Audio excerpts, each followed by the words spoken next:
দাবি ধর্ষকের যেন একমাত্র শাস্তি দেওয়া হয় মৃত্যু, অর্থাৎ তাকে হচ্ছে আমরা যেন এরকম একটা শাস্তি ব্যবস্থার ভিতরে আনা হয় যে কোনো বাংলার কোনো অন্য কোনো পুরুষ যেন কখনো মেয়েকে হচ্ছে ধর্ষণের কথা মাথায় আনতেও না পারে। এক্ষেত্রে আমাদের প্রশাসনের অনেক গুরুত্বপূর্ণ ভূমিকা দরকার। তারা হচ্ছে ইতিমধ্যে আমরা দেখেছি যে বিভিন্ন জায়গায় মেয়েদেরকে উত্তপ্তকারীদেরকে অ্যারেস্ট করা হয়েছে। আমরা শুধু অ্যারেস্ট নয়, তাদের যোগ্য বিচারের আওতায় যেন আনা হয় সেটাও আমরা দেখতে চাই। অর্থাৎ পূর্বে আমরা আমাদেরকে যে হাসিনার আমলেও দেখেছি যে অনেক দর্শককে হচ্ছে গ্রেফতার করা হয়েছে, কিন্তু কখনো দেখিনি তাদেরকে যোগ্য হচ্ছে একটা হচ্ছে শাস্তির আওতায় আনা। আমরা শুধু অ্যারেস্ট চাই না, আমরা চাই দর্শকের জন্য একমাত্র শাস্তি মৃত্যুদণ্ড দেওয়া হয়। এটাই আমাদের দাবি। এই দাবিতে আজকে ঢাকা শহরে সকলকে গ্রেফতার করা হচ্ছে না যারা শুধুমাত্র হাইপে আসতেছে, যেমন আমরা ধরতে পারি আসিয়ার ইস্যু বা বিভিন্ন হচ্ছে যেগুলো হাইপে আসতেছে শুধু তাদেরকে গ্রেফতার করা হচ্ছে। আমাদের কথা সেখানে যে হাইপে আসবে যে হাইপে আসবে না প্রত্যেককেই যেন হচ্ছে অ্যারেস্ট করা হয়, সেই দাবিতে আজকে আমরা এই রাজপথে দাবি দিচ্ছি।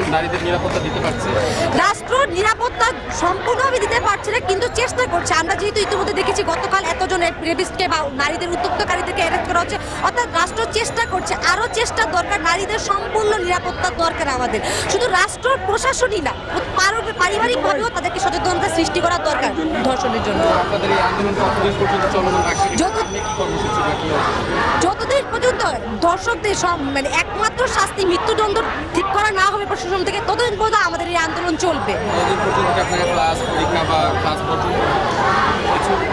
ক্লাস বর্জন জিনিসটা এরকম না। আমরা এখানে যারা এসেছি, প্রথমে মেয়েরা এসেছে, তারপর ছেলেরা এসেছে, অর্থাৎ একজনের ক্লাস শেষ হওয়ার পরেই এখানে এসে অবস্থান করেছে। আর আমরা যেহেতু জানি এটা রোজার মাস, এখন ঢাকা শহরে ম্যাক্সিমাম স্কুল কলেজই বন্ধ। আমাদের ঢাকা শহর কেন্দ্রীয় প্রত্যেকটা স্কুল কলেজই বন্ধ, অর্থাৎ কারোর এখানে ক্লাস বা পরীক্ষা বর্জন করা হচ্ছে না।